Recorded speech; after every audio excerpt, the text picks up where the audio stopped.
Hey, what's up guys? Today, I'll show you a science fiction thriller film, Uncanny. Spoiler ahead, watch out and take care. The movie begins with a reporter named Joy visiting a reclusive genius called David. She will be spending one whole week getting to know him. David is playing chess with another man when his AI system informs him that the reporter is on the way up. Meanwhile, Joy has been excited to work on the article because David is surrounded by mystery. He graduated from a prestigious university where he outshone his peers with 2 degrees at a young age. But after his graduation, he disappeared because a billionaire recruited him to work on speculative technology projects. David now has free rein to invent anything he wants, without the judgment or bias of bosses, colleagues, or sponsors. Joy is not really convinced that David really has done anything groundbreaking, so he tours her around his lab and shows her his secret projects. One of them is a mechanically engineered skin that mimics real human skin. The next thing he shows her is a titanium-made human leg bone and a bionic eye. Joy understands the context of the robotics field that David is working on because she has studied robotics as well. He explains that her background in the subject is why the billionaire chose her to interview his protege. What Joy doesn't understand is why she would need one whole week when she can easily write about what David is doing in one day. David mysteriously leads her to another room where she meets his assistant programmer, the same young man David was playing chess with earlier. He introduces him as Adam and leaves the two of them to talk. At first glance, Joy surmises that Adam is a genius like David, although he fumbles through social interactions. She then asks David why he made her talk to Adam. David finally reveals that Adam isn't a human at all, but an AI made from the titanium bones, scientific skin, and bionic eyes that David had invented. Joy is shocked and bewildered that David is leaps and bounds ahead of his contemporaries in robotics. What's even more shocking was that even Joy was not able to detect that she was talking with an AI. That night, Adam asks David what he thought of Joy. David nonchalantly replies that he finds the reporter aesthetically pleasing. Meanwhile, Adam finds her very attractive, and he's nervous that she won't like him. David explains that through Joy's article, the world will learn about how great Adam is. The next day, David demonstrates how sophisticated Adam's intelligence is by playing a chess game with him.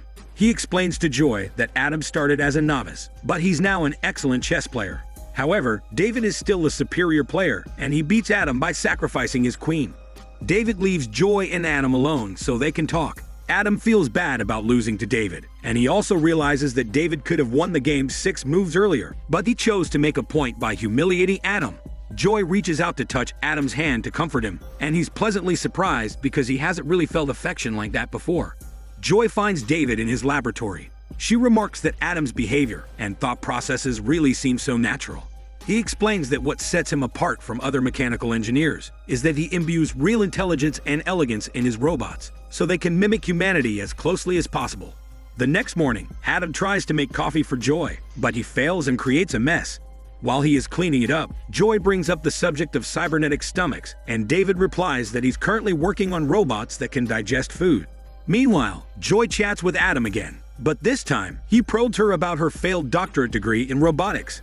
Joy gets defensive and argues that she had successfully created a few popular video games, so she has nothing to prove.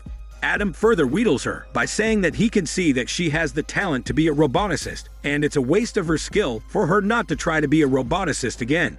She gets upset by Adam's questions, and she can't help but shed a few tears.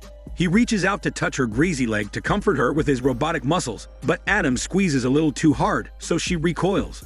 Adam is puzzled by her reaction, so he goes to David for advice. The inventor tells him that he should just continue to get to know Joy more. The next day, David shows Joy his surprise. He had assembled all modules and equipment she would need to finish her dissertation. She is overjoyed at the chance to finally correct her failure a decade ago. The two bond together in the laboratory while Adam waits alone upstairs. After several hours of hard work, she successfully completes her dissertation.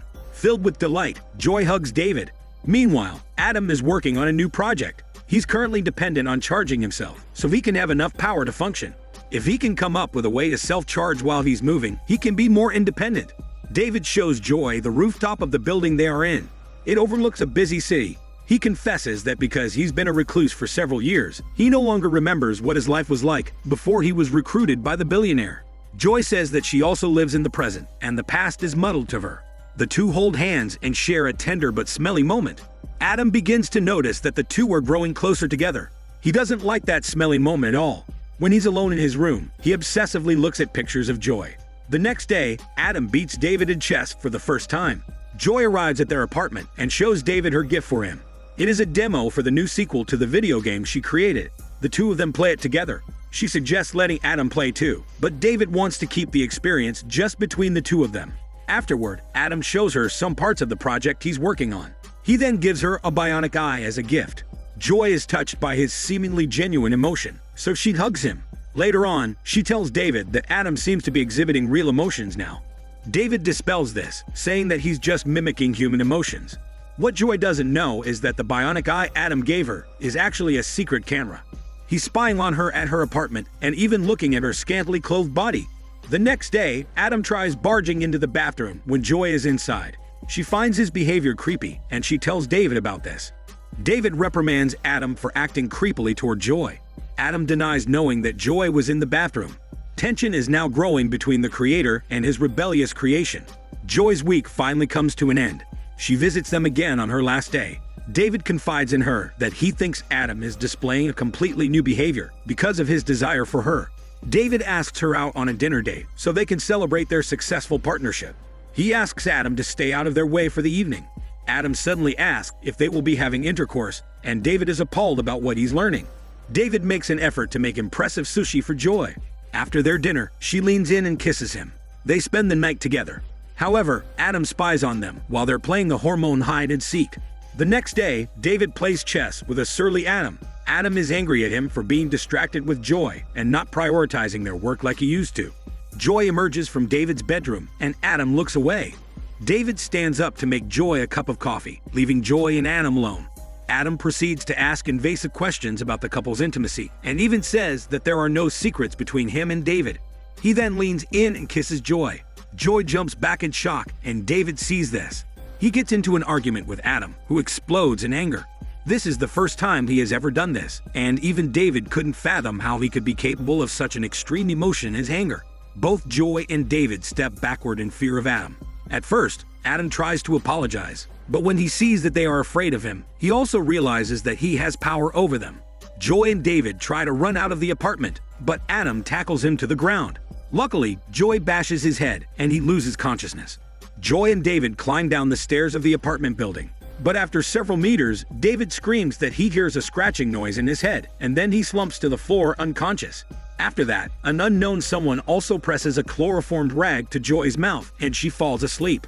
When Joy wakes up, she sees David lying unconscious on an operating table. Adam begins opening his body up and inserting 2 tubes.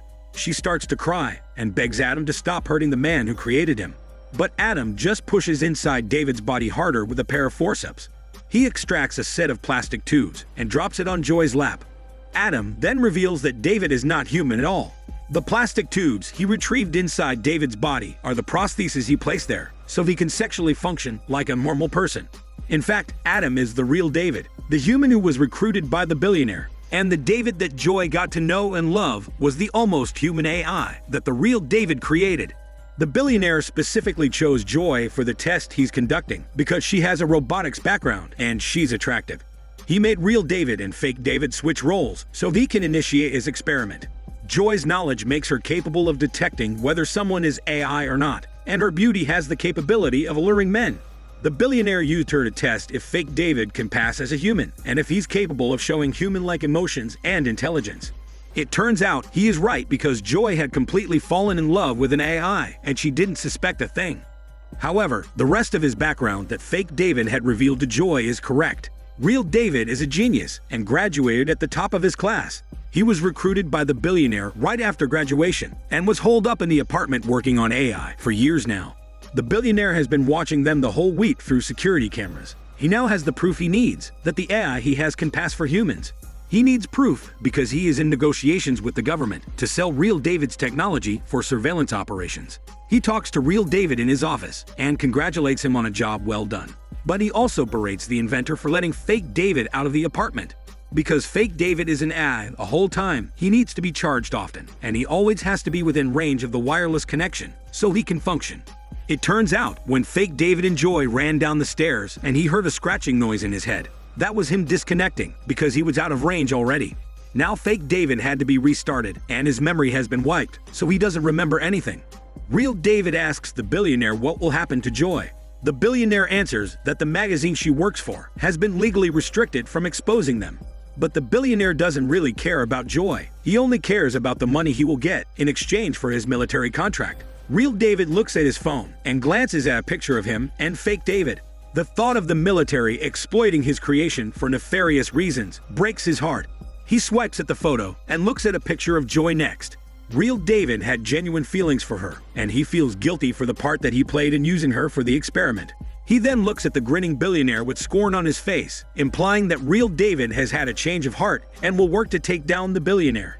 The movie ends with Joy taking a pregnancy test and discovering that she's inexplicably pregnant. Since fake David didn't have real human organs, it's possible that Real David inserted his own hormone fluids inside the prosthesis that he placed in fake David's body. This is Daniel CC Movie Channel. Stay safe and enjoy your day.